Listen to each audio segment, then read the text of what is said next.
அனைவருக்கும் வணக்கம். இப்போ நம்ம எங்கே வந்திருக்கோம்னு பார்க்கணும் அப்படின்னா ருக்மணி கோவில். ருக்மணி கோவில் எங்கே இருக்குன்னா துவாரகையில் இருக்குது.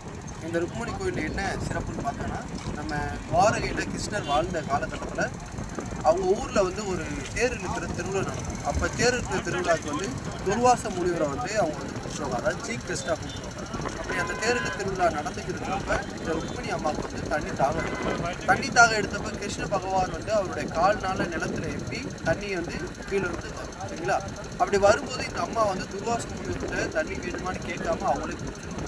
அப்படி குடிச்சதுனால என்னாச்சுன்னா துர்வாச முனிவர் கோவம், என்னை கேட்காம நான் வந்து முன்னாடி இருக்கேன், என்கிட்ட கேட்காம நீ தண்ணியை குடிச்சிட்ட, அதனாடி உனக்கு கொடுக்குறேன்னு சாபம், ஏன்னா நீ மதிக்கலைன்னு சொல்லிட்டு அவங்க 2 பேருக்கு சாபம் கொடுக்குறாங்க. அது என்ன சாபம் அப்படின்னா, நீ கிருஷ்ணரை வந்து குறிப்பிட்ட வருஷம் பிரிஞ்சு தனியாக நீ வாழணும், அப்படி வாழ்ந்தால் மட்டும்தான் நீ கிருஷ்ணனை வந்து சேர முடியும் அப்படின்னு சாபம் கொடுக்குறாரு. அந்த சாபத்தை தீர்க்கிறதுக்காண்டி ருக்மணி அம்மா வந்து இந்த இடத்துல தான் தியானம் கிருஷ்ண பகவானை வந்து வணங்கும் இடம்.